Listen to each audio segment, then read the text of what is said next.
Bahas tentang kisah setelah para nabi wafat.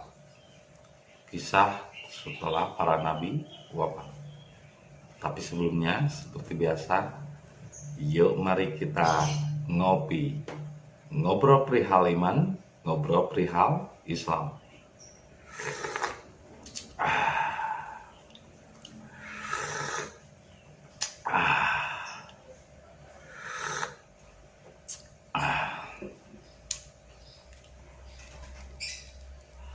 Pada umumnya setiap orang pasti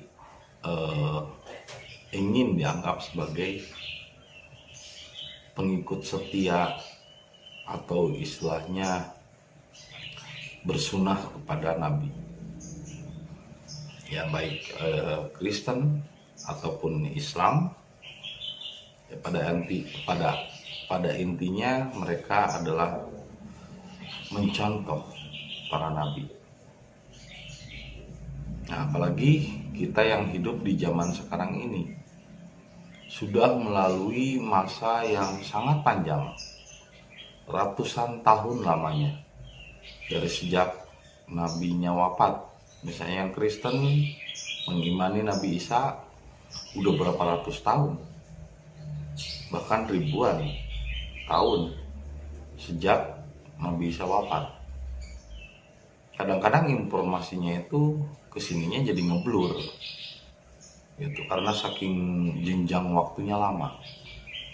Begitupun kisah Nabi Muhammad, udah berapa ratus tahun dari sejak Nabi Muhammad wafat, tahun sekitar 620-an sampai sekarang. Itu jejaknya jauh. Ya, seperti yang dulu pernah saya bikin video tentang pesan estafet yang melalui gerak, cuman dikasih gerakan gitu, diomongin lagi ke temennya balik badan, diomongin lagi. Akhirnya beberapa pesan itu melenceng dari pesan awal. Nah, itu pun yang terjadi pada agama yang ada hari ini. Jadi apa yang disampaikan oleh Nabi Isa, apa yang disampaikan oleh Nabi Muhammad pada zaman dulu dengan apa yang pesan yang diterima oleh umat Islam di zaman sekarang, itu berbeda jauh. Karena apa? Karena banyak orang Islam sekarang tidak paham tentang sejarah bagaimana kisah setelah ditinggalkan wafat oleh Nabi Muhammad. Jadi sebetulnya Islam setelah ditinggalkan wafat oleh Nabi Muhammad, terjadi perpecahan dan perang saudara, terjadi perebutan kekuasaan. Nah, sumber masalahnya itu semuanya dari kitab. Ketika kitab dirumuskan, padahal yang namanya wahyu itu bukan sesuatu yang tertulis, bukan sesuatu yang dilihat berupa kata-kata. Wahyu itu dari dalam keluar. Kalau udah keluar itu bukan lagi wahyu. Karena setiap orang memiliki penerimaan yang berbeda-beda cara berpikirnya. Sehingga penangkapan yang berbeda akan terjadi juga persepsi yang berbeda. Makanya nggak aneh kalau sekarang Islam pecah menjadi 72 golongan dan tidak ada yang akur. Satu sama lain saling menjelekkan, dan satu sama lain merasa bangga dengan golongannya. Yang benar itu yang tidak lagi bergolongan, tapi menyatukan semua golongan. Sekarang kan bergolongan, ada NU, Muhammadiyah, Persis, terus ISIS, FPI ISIS juga sih sebetulnya, cuman kedoknya di Indonesia FPI, aslinya itu ISIS. Ya akhirnya Islam itu hancur, berantakan, pecah belah. Tapi dari semua 72 golongan itu semuanya sumbernya dari kitab. Sedangkan Rasul justru melarang umatnya untuk menjadi ahli kitab. Karena ketika kita beriman kepada kitab, itu sama saja kita bertuhan kepada kitab, bukan bertuhan kepada Allah. Sedangkan Allah sejatinya adalah meliputi dirinya. Nah, kalau seandainya orang udah kontak dengan Allah, ya ngapain pakai bahasa-bahasa kitab?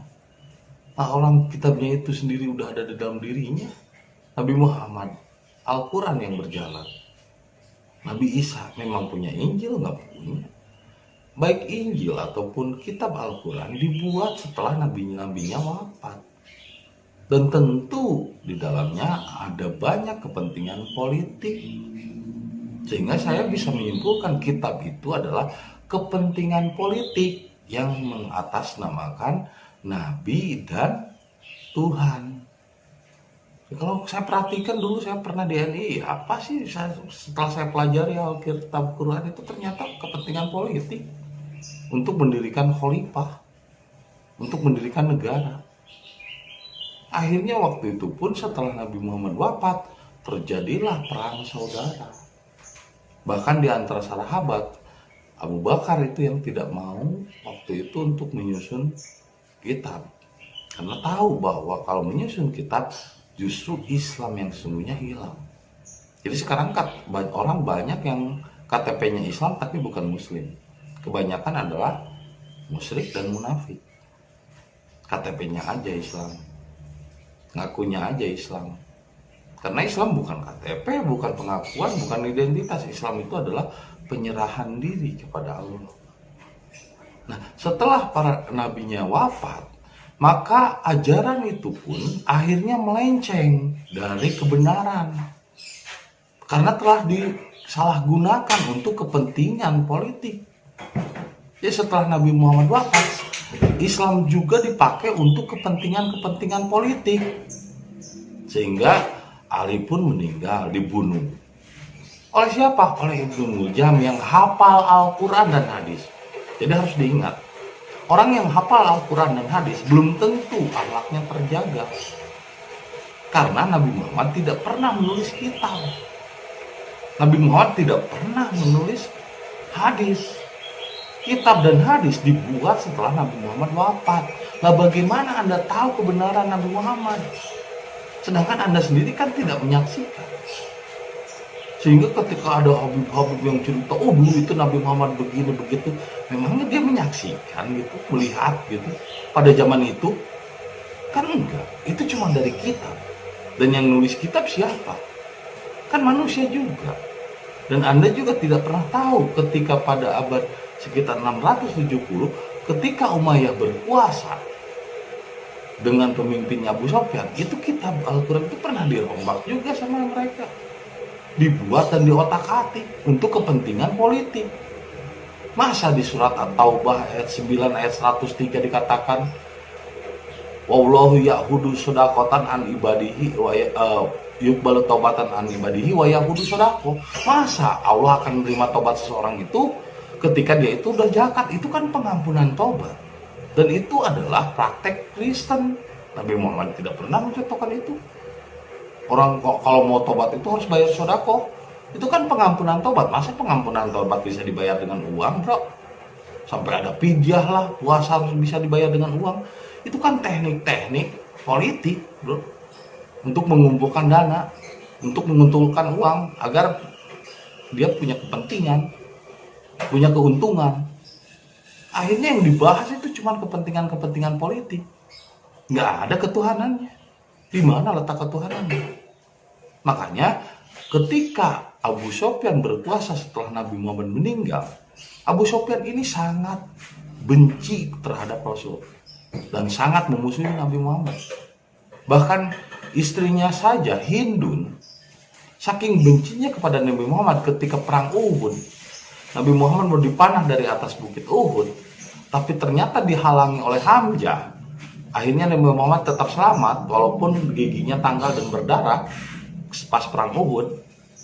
Saking sakit hatinya yang namanya Hindun, istrinya Abu Sufyan. Padahal Abu Sufyan itu masih pamannya juga. Tapi orang mana itu? Orang Hadramaut, orang Yaman. Ya, jadi istrinya Hindun itu orang Hadramaut. Nah, itu saking bencinya Hindun sama Nabi Muhammad karena dihalangi oleh Hamzah, itu sampai hatinya Hamzah dibedah sampai dimakan. Dan dia masuk Islam itu karena terpaksa. Waktu itu orang sudah banyak beriman kepada Nabi Muhammad, dia terpaksa masuk Islam. Jadi Abu Sufyan itu bukan karena hidayah, bro. Karena Islam waktu itu berkuasa, ya karena Nabi Muhammad kejayaannya waktu itu sudah berkuasa, dia akhirnya terpaksa. Nah, dia menunggu kelengahan Nabi Muhammad. Abu Sufyan ini padahal pamannya tapi dengki terhadap Nabi Muhammad. Nah, bahkan banyak orang Islam yang nggak tahu kenapa Nabi Muhammad di usia 60 sampai 63 sakit. Karena apa?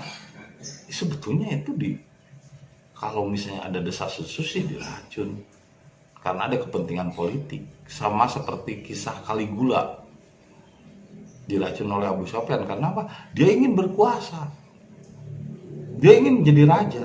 Nah, ketika Abu Sufyan menjadi raja, maka dia mengumpulkan kitab itu, disusun, dan dia menyusupkan kepentingan-kepentingan di dalamnya. Salah satunya adalah kepentingan berpolitik atau kepentingan khalifah. Padahal dulu Nabi Muhammad tidak pernah punya keinginan untuk berkuasa. Tapi sekarang di dalam kitab-kitab itu banyak sekali ayat-ayat yang mengarahkan kita kepada kekuasaan. Khalifah Islam, negara Islam, dan lain sebagainya. Bahkan banyak ayat yang mengarahkan orang-orang sekarang itu untuk percaya kepada kitab itu malah mengarahkan kepada kebencian. Sampai akhirnya benci sama orang yang tidak sholat, memusuhi orang yang berbeda agama dan berbeda pemahaman dengannya. Nah, ini gara-gara kitab. Akhirnya Islam pun terpecah belah menjadi banyak golongan. Lalu siapa yang membuat kitab? Nabi Muhammad tidak pernah menulis kitab. Itulah Abu Sufyan. Walaupun disusun oleh sahabat Nabi, 3 sahabat Nabi, yang akhirnya juga 3 sahabat Nabi ini meninggal gara-gara setelah menyusun kitab. Lalu setelah itu dirombak lagi oleh Abu Sufyan sekitar tahun 670-an. Nah, kita kan baru nyampe Islam ke Indonesia itu tahun 1300, bro. Nah, bagaimana Anda tahu kebenaran Nabi Muhammad kalau sumbernya cuma dari kitab? Sedangkan kitab itu sendiri buatan manusia, bukan buatan Tuhan, bukan Nabi nggak pernah nulis. Banyak penambahan ayat di dalamnya. Ibaratnya yang selalu saya bilang, ini adalah kopi. Benar, dulu Nabi Muhammad pernah ada kata-kata Nabi Muhammad, tapi ketika ada kepentingan manusia ikut serta di dalamnya, sama dengan ini kopi ditambahin 2 tetes cyanida, silahkan Anda minum. Maka itu akan menjadi racun yang akan mematikan otak Anda. Sehingga orang-orang yang percaya kepada kitab itu kayaknya otaknya nggak waras gitu, kayak kurang waras otaknya. Karena apa? Ya bagaimana enggak, masa ada ayat-ayat yang memang tidak membentuk kasih sayang kok dipercaya? Malah banyak ayat yang mengujar kepada kebencian, mengarah kepada kebencian. Akhirnya berantakan Islam yang ada sekarang. Nah, itulah kenapa dulu cucu Nabi Muhammad, Hasan dan Husain, lari ke Karbala. Hasan dan Husain ini adalah cucu pewaris asli Nabi Muhammad dari Fatimah Az-Zahra. Kenapa dikejar oleh pemerintah Umayyah? Karena Hasan dan Husain tidak percaya kitab, tidak menjalankan sholat. Cucu Nabi Muhammad memang sholat apa? Sholat daimun. Dari dulu kan namanya Ka'bah, berhala batu itu kan udah ada. Sebelum Ibrahim lahir juga berhala batu itu udah ada, bro. Kamu tuh bukan menyembah Allah, menyembah berhala. Sebelum Ibrahim lahir juga belum, sebelum Ibrahim ada di dunia ini, itu namanya berhala batu hitam, itu udah ada. Sebelum Nabi Muhammad lahir juga udah ada. Itu sesembahannya orang Quraisy. Nabi Ibrahim tidak menyembah berhala, bro. Nabi Muhammad tidak pernah menyembah berhala, orang ibadahnya juga di Gua Hiro kok. Terus siapa yang tahu Nabi Muhammad melakukan sholat? Sholat itu sebelum Ibrahim juga udah ada. Itu kebiasaannya orang-orang Yahudi dan Kristen Ortodok. Itu bukan budaya, bukan kebiasaan ibadahnya Nabi Muhammad kepada Allah, bukan. Ya kan? Nabi Muhammad tidak melakukan sholat seperti itu, tidak menyembah berhala, tidak memakai wasilah.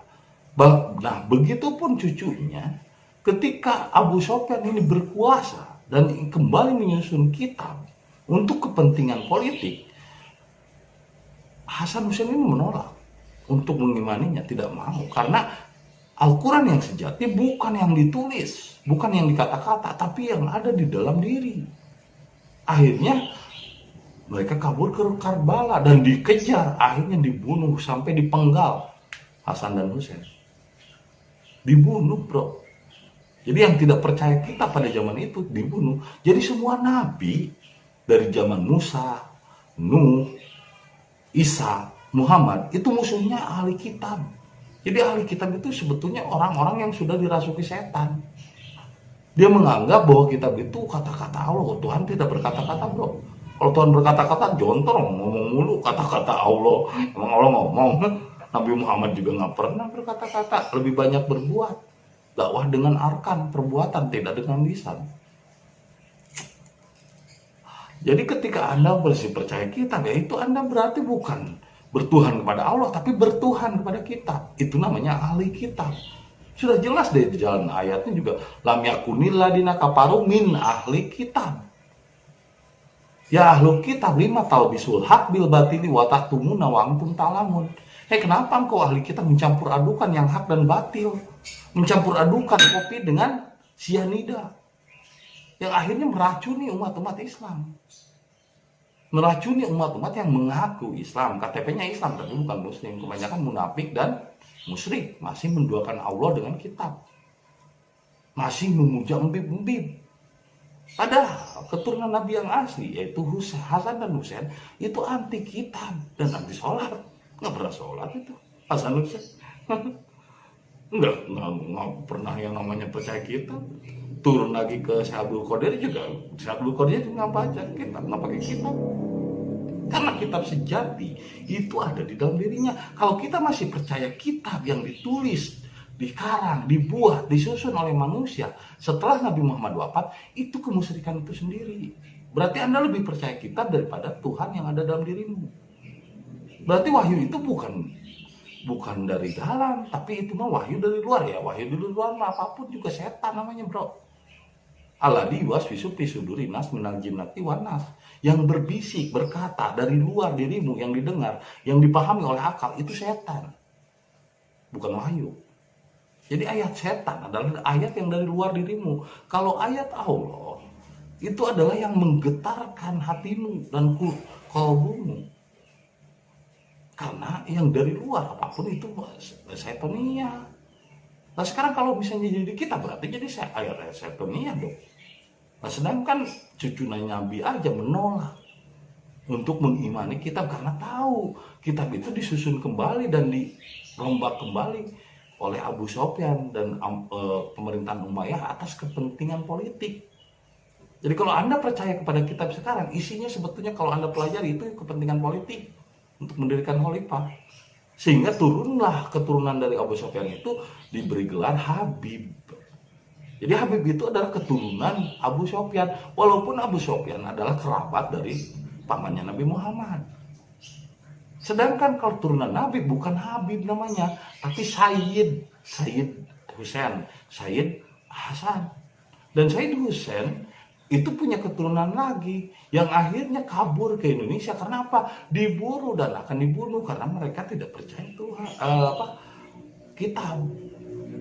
Karena mereka tidak mau mengimani kitab dan tidak mau melaksanakan sholat seperti yang diperintahkan dalam aturan-aturan Hussein, aturan-aturan Abu Sufyan. Akhirnya kaburlah ke Indonesia, ya kan? Dikejar terus. Jadi yang namanya keturunan Nabi yang asli itu Sayyid, keturunan dari Fatimah Az-Zahra, terus Hussein, terus termasuk Abdul Qadir juga itu turunannya, dan ada yang kabur ke Indonesia.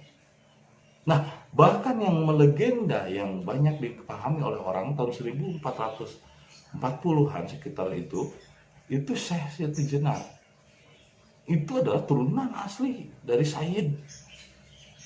Malah saya sebenarnya nggak mau pakai kitab adalah diriku, Tuhan ada di dalam diriku, menunggali, menyertaiku, tidak mencari Tuhan keluar diri mah, tidak mencari kata-kata dari kitab. Yang akhirnya memang waktu itu belum pas sih hakikat disampaikan kepada umum. dan akhirnya dicegah oleh Sunan Kalijaga. Sunan Kalijaga itu mantunya, karena Sunan Kalijaga menikah dengan anak Syekh Siti Jenar. Pak, katanya, udahlah, hentikan ajaran hakikat, karena waktu ini belum saatnya. Kalau waktu zaman ini orang belum paham. Jadi dipenggal kepalanya itu bukan kepalanya yang dipenggal, asli kepala bukan. Kalau ingin memahami hakikat harus jangan pakai teori-teori akal pikiran. Hilangkan akal pikiran, menyerah begini. Berserah diri kepada Allah. Penggal kepalanya, bukan penggal kepala aslinya. Akhirnya Syekh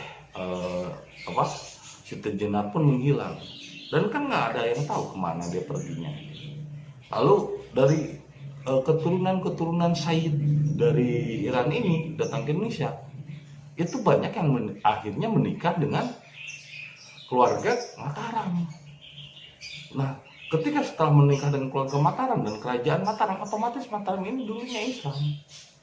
Dan ketika turun lagi ke Siti Jenar, turun lagi ke Sunan Kalijaga, punya turunan lagi. Jadi siapa saja yang punya keturunan dari Siti Jenar dan Sunan Kalijaga, juga dari keluarga Mataram, itu adalah Habib, yang sebenarnya dari keturunan Nabi. Tapi gelar mereka bukan Habib, tapi Sayyid. Dan mereka justru lebih banyak sembunyi, karena mereka tidak beriman kepada kitab dan tidak melakukan seperti sholat ritual.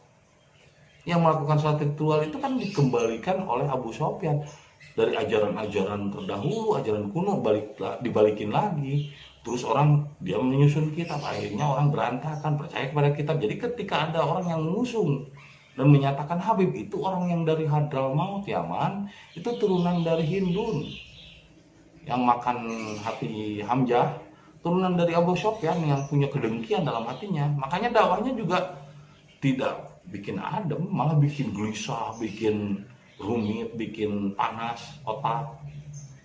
Ya harusnya kan dakwah itu membuat damai, tentram. Ini dakwah kok malah bikin kebencian. Orang jadi gelisah. Udah gitu dia terkuar-kuar, Habib turunan Nabi. Ya, turunan Nabi dari mana? Turunan Nabi itu yang terakhir itu cucu Hasan Husain, dan Husain punya turunan lagi, dibawa kabur ke Indonesia. Ya itu turunan salah satunya Siti Jenar, Sunan Kalijaga. Dan yang akhirnya ada yang ke Jawa Barat, yang kelahiran dari Mataram dan turunan dari Sayyid ini, yaitu Syekh Abdul Muhyi, dan akhirnya tinggal di Tasik Malaya. Nah, saya adalah cicitnya. Ya kalau misalnya dikatakan turunan, saya justru yang lebih berhak, tapi bukan Habib. Gelarnya Sayyid, bukan Habib. Kalau Habib itu turunan dari Abu Sofyan yang menyusun kitab. Jadi kalau ada turunan Nabi Muhammad, tapi dia masih percaya kepada kitab dan hadis dan masih menjalankan ritual Quraisy, itu bukan turunan Nabi Muhammad. Itu mah turunan dari Abu Sofyan yang sangat membenci Nabi Muhammad, turunan dari Hindun. Karena turunan dari Sayyid, dari Nabi yang asli, genetik darahnya saya bisa ngadu. Maksudnya kalau Anda nggak istilahnya terserah sih Anda mau percaya enggak. Tes DNA saya itu Arya. DNA-nya DNA Arya, bukan DNA Sunda, bukan DNA Jawa. Arya ini DNA India, karena memang Nabi Muhammad asli itu dari India, bro, bukan orang Arab, bukan orang Quraisy. Dia itu pendatang yang dari Ibrahim Brahmana datang ke India, dari India ke Arab, kan itu tetanggaan kayak Indonesia sama Malaysia. India ke Arab, terus berkelana, punya turunan Ismail, punya turunan lagi Nabi Muhammad atau Ahmad. Itu DNA-nya Arya, bro, orang India, bukan orang Arab. Jadi DNA saya juga kenapa kok Arya? Oh ternyata saya Sayyid dari Syekh Abdul Muhyi, karena Syekh Abdul Muhyi itu Sayyid. Ini tabelnya coba, ini Syekh Abdul Muhyi dari ibu, turunan Syekh Abdul Muhyi dari ibu ini. Itu kesananya itu ya Sayyid, bukan Habib kok. Kesananya itu sampai ke Rasulullah. Jadi turunan Rasulullah itu Sayyid, bukan Habib. Dan turunan Rasulullah yang asli justru tidak percaya kitab dan tidak menjalankan ritual. Dan mereka sudah mencapai hakikat, tidak menjalankan syariat seperti syariat agama. Enggak, tidak beragama kok. Dini itu bukan agama, dini itu jiwa. Lakum dinukum waliyadin. Jiwamu untukmu, jiwaku untukmu. Inna dina indallahil Islam. Sesungguhnya jiwa yang diterima kembali pada Allah adalah berserah diri. Islamnya bukan Islam KTP, bro. Sekarang mah banyak Islam KTP, tapi tidak muslim, kelakuannya tidak berserah diri, selalu benci sama orang yang berbeda golongan. Nah, itu mah bukan keturunan dari bukan ajaran dari Muhammad, itu mah ajaran dari Abu Sufyan yang selalu benci, yang selalu iri dengki sama orang, nggak sholat, kafir dan lain sebagainya. Neraka, emang tahu neraka apa, surga apa? Oh, saya lucu ngaruh kitab ini, aduh, kok malah ngajarin orang-orang itu jadi gelisah, bukan jadi pintar, malah jadi makin bodoh. Orang itu dicekokin. Justru yang keturunan Nabi asli itu dulu itu diburu dan akan dibunuh oleh ahli kitab. Husain dan Hasan aja dibunuh di Karbala, di Iran. Makanya anak cucunya diselamatkan, dibawa kabur ke Indonesia. Dan mereka akhirnya menikah dengan keluarga Mataram kerajaan, jadilah di keluarga Mataram kerajaan. Salah satu keturunannya sekitar tahun 1600, Syekh Abdul Muhi hijrah ke Tasikmalaya. Dan Syekh Abdul Muhi itu adalah Sayyid, itu turunan asli dari Nabi Muhammad. Bukan yang dari Yaman, yang dari Yaman mah Habib, itu mah turunan dari Abu Sufyan, makanya ajarannya juga kedengkian itu. Oh, sama orang lain yang beda golongan kafir. Selama masih menggunakan kitab dan selama masih menggunakan ritual-ritual Quraisy, itu bukan Sayyid, itu adalah Habib, keturunan dari Abu Sufyan, Hindun, dan keturunan dari orang-orang yang dengki dalam hatinya. Keturunan Nabi Muhammad itu, keturunan Rasul itu adalah Sayyid, dan mereka lebih banyak sembunyi dalam terang, dan mereka lebih banyak tiarap, tidak mau menunjukkan dirinya bahwa dirinya turunan Nabi yang asli. Jadi secara genetik, saya genetiknya DNA-nya DNA Arya, turunan dari Sayyid, dari Syekh Abdul Muhi Tasik, dari kakek buyut saya. Dan dari Syekh Abdul Muhi, dari ibunya ya masih kuat, itu turunan dari Rasulullah. Justru orang yang turunan Rasulullah itu nggak mau mempublikasi dirinya turunan Rasulullah, dan bukan gelarnya bukan Habib tapi Sayyid. Mereka lebih rendah hati dan mereka lebih tiarap, tidak mau orang memujanya karena dia sudah menjadi manusia biasa, tidak mau dipuja, tidak mau dipuji, tidak mau dianggap hebat, ya biasa aja. Tapi yang disampaikannya juga berbeda dengan yang dipahami oleh masyarakat saat ini. Begitupun Nabi Muhammad ketika dulu menyampaikan Islam, memang apa yang disampaikan Nabi Muhammad sama dengan masyarakat? Yang enggak lah. Makanya Islam itu datang secara aneh dan hilang secara aneh. Nah, kalau sama, nah itu mah sama mah berarti nggak ada kualitasnya. Jadi kalau Anda mencari kebenaran, seragam, sama, dan banyak diminati banyak orang, jutaan orang, jangan dong, hati-hati. Karena yang diminati oleh jutaan orang itu adalah kesesatan. Justru ajaran kebenaran itu hanya diminati oleh sedikit saja. Zaman Rasul juga dikatakan gitu, hanya sedikit saja mereka yang benar-benar mengenalku. Kebanyakan mereka tersesat. Firaun juga banyak pengikutnya, bro. Nabi Musa cuman berapa? Cuman Harun, cuman berdua. Nabi Muhammad zaman itu juga cuman berlima sama sahabatnya, 4 orang. Ya banyak loh. Kalau yang namanya kebenaran itu, dan kebenaran itu ketika datang dianggap aneh.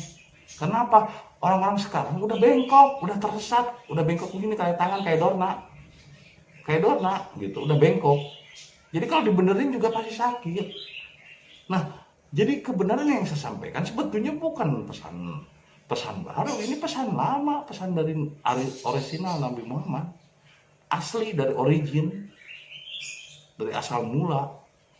Tapi karena masyarakat sekarang udah dicepoki kebengkokan atau kepasikan, sehingga ketika saya menyampaikan lagi kebenaran yang orisinal, orang merasa aneh gitu. Padahal ini yang dilakukan Nabi Muhammad, ini yang dilakukan oleh Nabi Isa, berserah diri kepada Allah. Tapi ketika disampaikan, karena orang sudah bengkok, sehingga ini dianggap baru, padahal enggak baru. Ini adalah apa yang dipahami, diterima oleh Nabi Isa, Nabi Musa, Nabi Daud, Nabi Muhammad. Orisinil dari Islam. Islam itu berserah diri. Tapi yang ada sekarang agama, bukan berserah diri.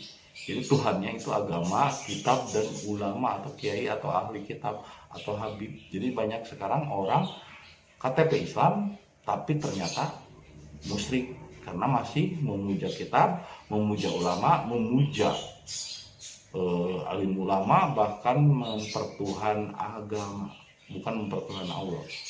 Tapi mereka aja nggak sadar agama kok jadi Tuhan, ya. Habib-habib kok dipertuhan. Itu sama pada zaman Nabi Nuh. Ketika orang sudah mengkultuskan, mempertuhan alim ulama, maka saat itulah banyak bencana banjir. Jadi bencana banjir itu bukan karena pemerintah, bro. Pemerintah hanya bikin fasilitas.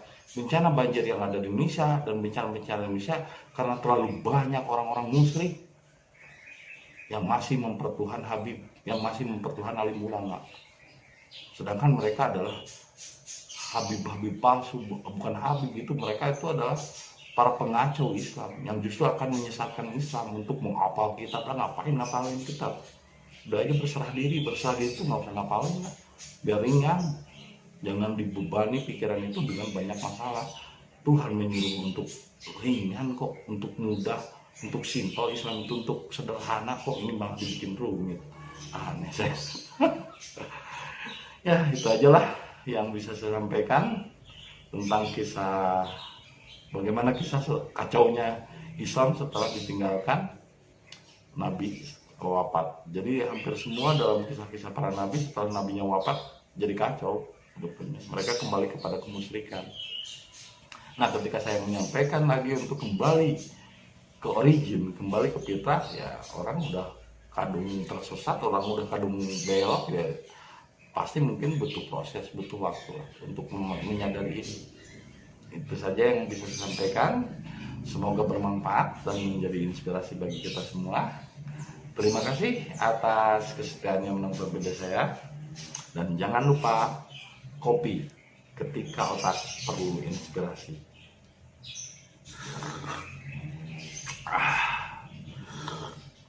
Dan tetap setia di channel Herman Jambek. Sampai